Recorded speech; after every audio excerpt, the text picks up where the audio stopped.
Bonjour et bonsoir. Nous sommes à nos séries d'études, des études bibliques, des enseignements. Et nous avons déjà démarré avec les anges. Aujourd'hui, nous allons parler des actions des anges. C'est-à-dire, qu'est-ce que les anges font? Qu'est-ce que les anges font? Alors, partagez vraiment cette étude pour faire du bien aux autres, à vos amis, à vos connaissances, à vos pasteurs, à vos fidèles. Alors, quelles sont les actions des anges? Les anges ont des actions qui sont de plusieurs ordres et de plusieurs niveaux, se situant dans le temps.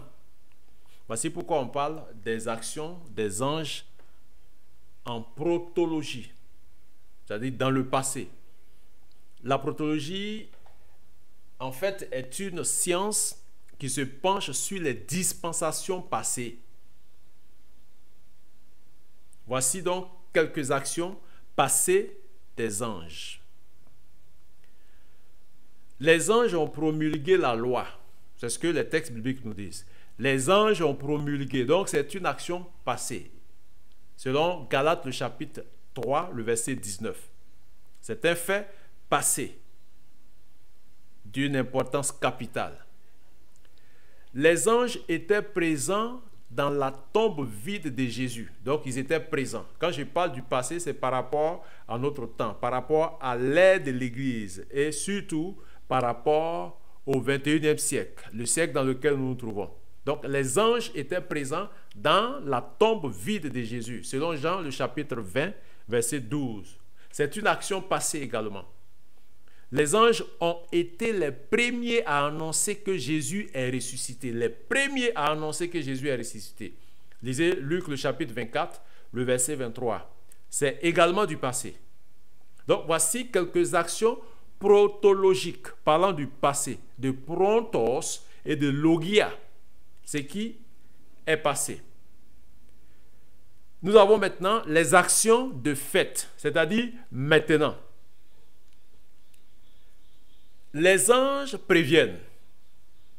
En Genèse le chapitre 19, verset 15, c'est de fait. Et ça se fait encore aujourd'hui parce que les anges parlent, les anges préviennent. Les anges voyagent, se déplacent de la terre au ciel et du ciel vers la terre. Quand on lit Genèse le chapitre 28, verset 12, c'est aussi de fait. Un ange peut détruire une ville. 1 Chronique 21, le verset 15, c'est également de fait.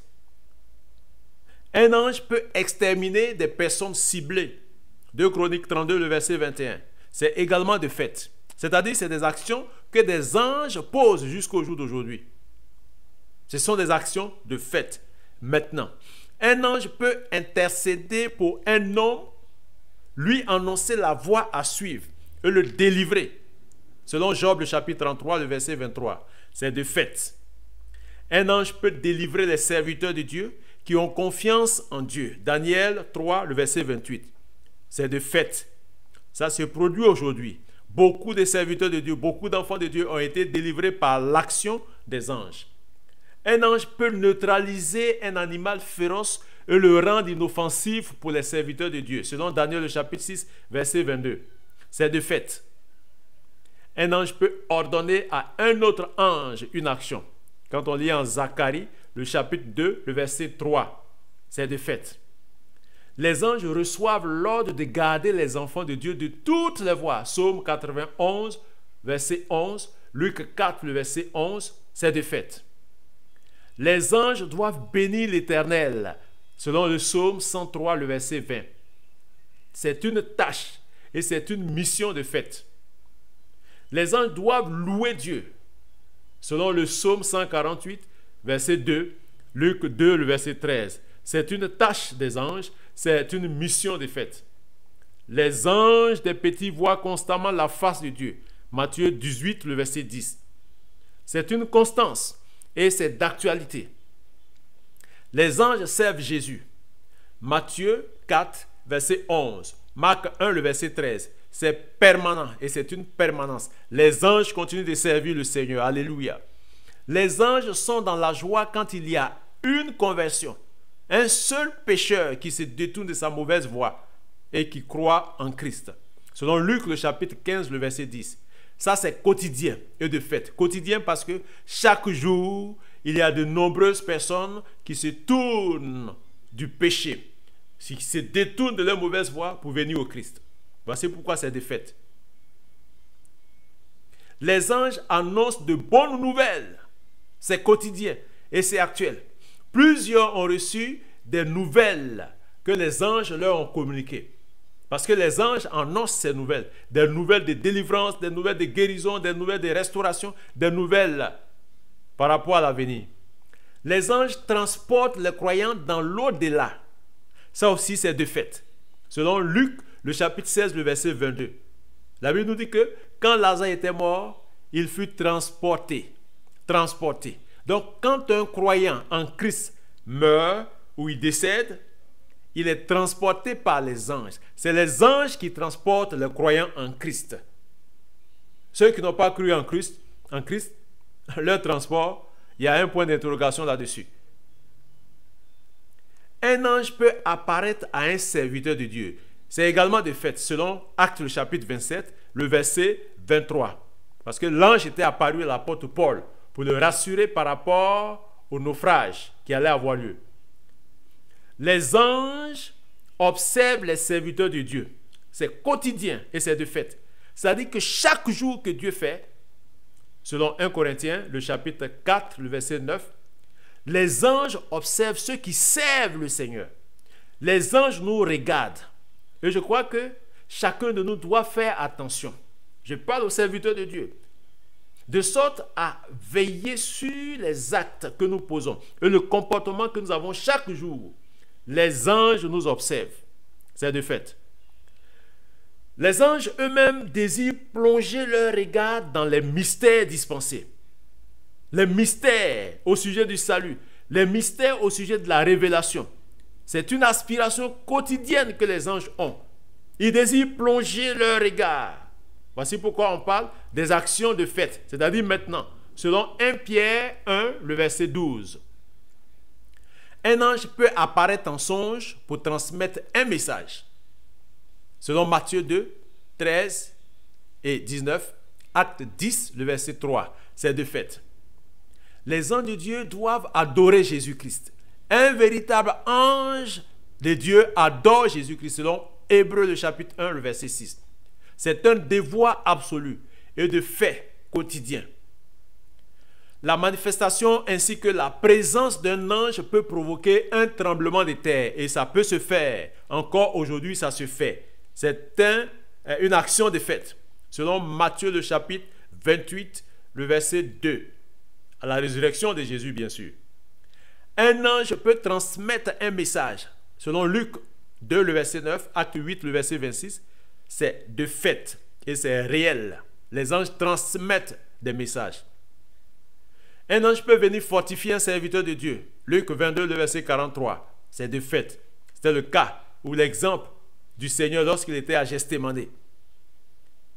Un ange peut agiter une quantité d'eau dans un espace donné et cela peut produire des miracles. Jean 5, le verset 4. C'est de fait. Le malade de la piscine du Bethesda. Un ange peut délivrer de la prison les serviteurs de Dieu. Et ça se fait. Qu'un ange délivre un parent emprisonné. Qu'un ange délivre un enfant emprisonné de façon injuste. Un parent, un ami de façon injuste. C'est de fait. Un ange peut apparaître dans une manifestation extraordinaire. Et ça, c'est de fait. Selon Actes, le chapitre 7, le verset 30. Un ange peut frapper quelqu'un à mort. Les dirigeants qui sont trop imbus d'eux. Ici, c'est le cas du roi. En Actes, le chapitre 12, le verset 23. Et c'est de fait. Un ange peut être envoyé pour révéler les choses à venir. Apocalypse 1, le verset 1. C'est de fait. Les anges se prosternent et adorent Dieu. Apocalypse 7, verset 11. C'est de fait. Et c'est de façon naturelle. 7 anges se tiennent devant Dieu. Apocalypse 8, verset 2. C'est de fait. Les anges ont une grande autorité. Apocalypse 18, le verset 1. De fait, et c'est de façon naturelle. Les anges présentent et dévoilent des choses aux humains. Apocalypse 22, le verset 6 et le verset 16. C'est de fait. Et ça, c'est à venir. En même temps que ça se fait, maintenant, ça se fera plus tard. Donc voici les actions présentes. Les actions de maintenant. Leurs actions dans le futur. Ce qu'on appelle l'eschatologie. Donc des actions angéliques eschatologiques. Je rappelle que l'eschatologie étant la science qui se penche sur les dispensations à venir, voici les actions à venir des anges. Les anges monteront et descendront sur le Fils de l'homme, selon Jean 1, le verset 51. C'est dans le futur, cela ne s'est pas encore produit. Les anges apparaîtront au ciel avec le Seigneur, selon 2 Thessaloniciens 1, le verset 7. C'est une action future. Les anges arracheront du royaume tous les scandales et ceux qui commettent l'iniquité. Matthieu 13, 14 et 41 à 42. C'est une action future. Les anges sépareront les méchants d'avec les justes et les jetteront dans la fournaise ardente. C'est les anges qui vont opérer cela. Matthieu 13, 49 à 50. C'est une action future. Ça n'a pas encore eu lieu. Les anges vont rassembler les élus des 4 vents, selon Matthieu le chapitre 24, le verset 31, ou Marc 13, le verset 27. C'est un événement à venir. Ça ne s'est pas encore produit. C'est un ange qui va poser la question la plus cruciale dans la période de la grande tribulation. Je dis bien la question la plus cruciale qui n'a jamais été posée, selon Apocalypse le chapitre 5, verset 2. Et ça, c'est à venir. Les anges vont carillonner, vont tintinnabuler de la trompette, c'est-à-dire sonner de la trompette, selon Apocalypse le chapitre 8, verset 8. Apocalypse chapitre 8, verset 10, le verset 12. Apocalypse 9, le verset 1. Apocalypse 9, le verset 13 à 14. Apocalypse 11, le verset 15. Ça, c'est de fait, ça se fait et c'est à venir. Les anges parlent. Apocalypse 10, verset 7. C'est de fait et c'est à venir. Un ange annoncera l'évangile éternel. C'est à venir. Voilà évangile éternel dans le livre intitulé « Avenir du monde selon Dieu » que par la grâce du Seigneur, votre serviteur a mis sur le marché. Voyez le livre « Avenir du monde selon Dieu ». C'est un ange qui va proclamer la chute de Babylone. Ce n'est pas le ressort d'un homme. Ce n'est pas du ressort d'un homme. Selon Apocalypse, le chapitre 14, le verset 8 à 10. Ça, c'est à venir. C'est un ange qui va crier à celui qui est assis sur les nuées. Apocalypse 14, le verset 15. C'est à venir. Un ange donne des ordres. Ça, c'est de fait. Il donne actuellement des ordres. Mais comme c'est aussi une action à venir, ça fait partie des actions à venir, futures. Les anges posent des actions prophétiques.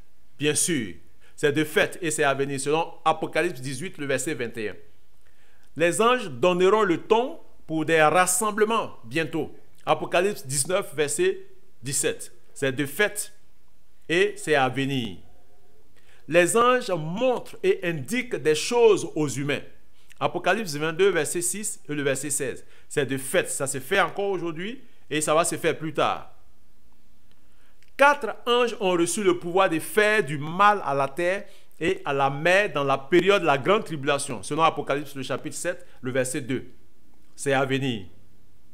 7 anges se tiennent devant Dieu, selon Apocalypse 8, verset 2. C'est de fait et c'est à venir. Un ange va annoncer et proclamer le malheur aux habitants de la terre pendant la grande tribulation. C'est un ange qui va faire cela. Apocalypse 8, le verset 13. C'est à venir également. Un ange va délier d'autres anges. Je dis bien, un ange va délier d'autres anges dans la grande tribulation. Apocalypse 9, le verset 14. C'est à venir. Des anges sont réservés pour tuer le tiers des hommes. Écoutez-moi bien. Des anges sont réservés pour tuer le tiers des hommes. En Apocalypse, le chapitre 9, le verset 15. Ça, c'est à venir. Ça veut dire qu'aujourd'hui, si la population mondiale est estimée à 8 milliards d'habitants, calculez, Si cette action doit s'opérer ou doit se produire maintenant, calculez le tiers des 8 milliards. Ce n'est pas moins de 2 milliards et quelques. Donc, il y a un ange ou des anges qui sont réservés pour tuer le tiers des êtres humains. C'est ce que la Bible dit. Quand la population va atteindre 9 milliards, c'est-à-dire il y aura 3 milliards qui vont mourir. C'est des textes apocalyptiques. C'est-à-dire que c'est lié à la révélation. Que celui qui a des oreilles pour entendre ce que l'Esprit dit, entende. Nous allons nous arrêter ici au sujet de cette étude pour aujourd'hui. Nous allons continuer la prochaine fois sur, certainement, une autre thématique, un sous-thème ou un autre sujet.